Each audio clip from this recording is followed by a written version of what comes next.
Disrespect in the classroom is worse now than ever before. There are many reasons for this, including weak leadership at the administration level, the pandemic of a few years ago, the influence of social media and the discourse online, the way people treat each other, and the role models that students have. But for us in the classroom, none of that is really relevant because we are there, we're standing in class with them, and well, we have to deal with it. And it's really a tough place to be. Probably the most difficult, the most stressful experience you can have as a teacher is when your students are being disrespectful. It can be just a few, it can be a lot of them, but it doesn't matter because it's so hurtful. I don't care how old the student is, it's something that hurts, and it really gets us going. It gets us angry and questioning ourselves and our ability, and it raises our stress level to really monumental levels, so much so that disrespect is something that's really hard to let go of. It's something that you bring home with you.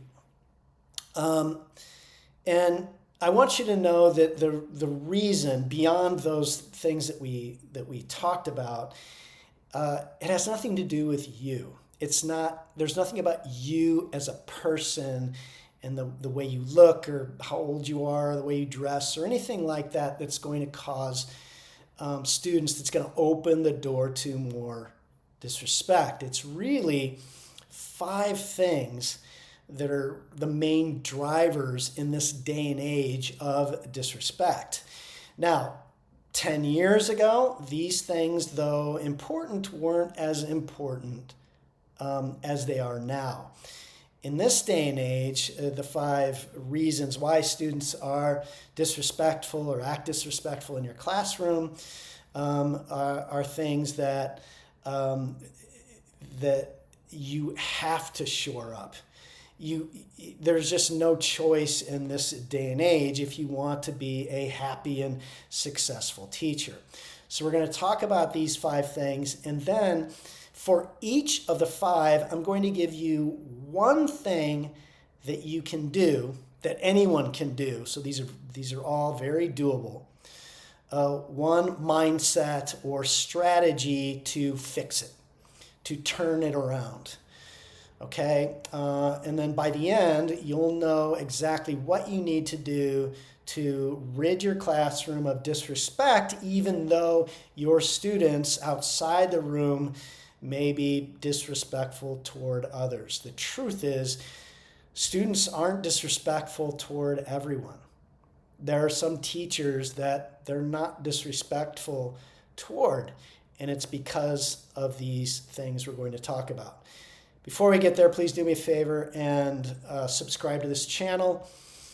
Give this video a thumbs up if you like it. Leave a comment below. I'd really appreciate it. Okay, so the first reason why students are disrespectful in your classroom is because you're timid. You're timid. Now, many of you may be saying, well, I'm not timid at all. I'm not a timid person whatsoever. But this is a definition of timid that comes from students. You see, students see you as being timid, even if maybe you're not a timid person. They see you as timid if you bring any uncertainty into the classroom. What I mean by that is if you're unsure of exactly what's coming next, like what you're going to do, what your purpose is from every moment, and what their purpose is, they're going to see you as timid. And so the solution to this is to always know what you want. Always know what you want. If there's any time where you are thinking while speaking to your students, I see this a lot when I visit classrooms where teachers are figuring out what they're doing while they're standing and talking in front of their students. And this is a green light for kids to be disrespectful because it shows that you don't know what you're doing. It appears that way anyway. And so you always need to know what you want every moment, what you want from them and what your job and purpose is and what their job and their purpose is every single moment. Number 2, related. You're afraid of holding students accountable, or you're afraid that if you behave in a certain way, you're going to trigger misbehavior. And so you're afraid that if you do hold students accountable, they're going to get angry at you and increase that misbehavior, or they're going to make a scene or something like that. You're going to prompt their disrespect. But the truth is, it's the opposite. When you show fear, when you tiptoe around students, when you see misbehavior but think to yourself, I'm going to pretend I didn't see what I just saw, or you excuse the behavior and you let them off the hook, you're telling your whole class that it shows fear to your whole class, and it makes students look at you like you're about this small. And it's hard as adults and teachers, especially those of us who've been teaching a long time, to think that that's how students see us, but it's absolutely true. You cannot be afraid of your students. You cannot be intimidated by them and by their size or by their coolness or whatever it is. You cannot do that because they will smell it on you for sure. The antidote to this is to think bold and be bold. You have to follow through boldly. You can never hem or haw or be uncertain about anything. So it's very similar to this one. And again, there are people who are incredibly bold in their normal life, but when they stand in front of students, they're tiptoeing around and they're afraid of everything. They're afraid of offending just by following through on the rules of the classroom. And you can't do that. You can't be afraid of accountability. Next one. You react. And what this means is you react internally. So emotionally, you react to things going wrong in your classroom. It doesn't necessarily mean it has to do directly with students, but often it does. But at any time you lose your cool internally, students feel it. And when you show it, when you show anger or frustration, you're telling your students that you are weak. You're not a leader worth following. And so the antidote to this is to use what I call the decide first method. You must remain poised the whole school day from morning bell to dismissal. Even if you're normally an anxious person in your normal life, it doesn't matter. As teachers, we're putting on a performance in many ways. And that's what teaching is. You have to be the kind of person with students. So you have to put on the performance that garners what you want from them, the effort and the achievement and the hard work and all these sorts of things. You have to behave in a certain way in order to elicit that from students. And so you have to put on a shell of being cool, being calm and collected throughout the school day, no matter what happens. The decide first method is a strategy where before the school day begins, you sit for a few seconds, you close your eyes, and you make a conscious decision to yourself, a promise that no matter what happens that day, you're going to remain as cool as a mountain lake. So you're going to be absolutely chill no matter what happens. You can visualize if you want bad things happening in your classroom, chaos and all this sort of thing, and you just kind of remaining the calm within the storm.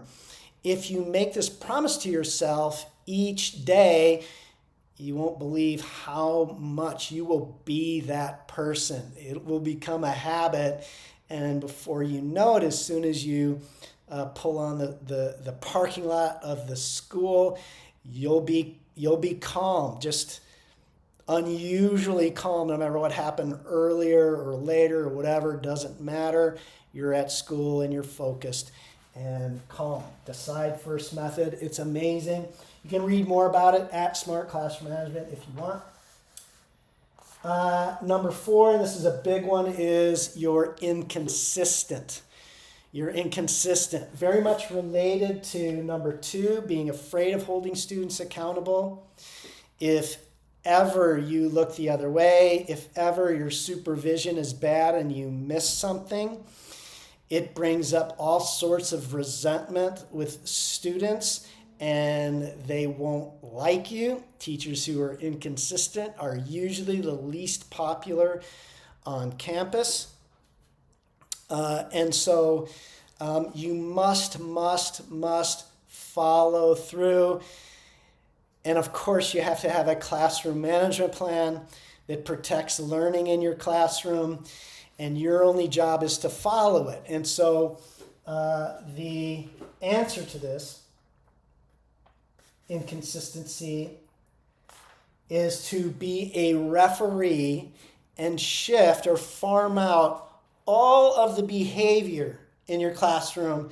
You turn it all over to your classroom management plan.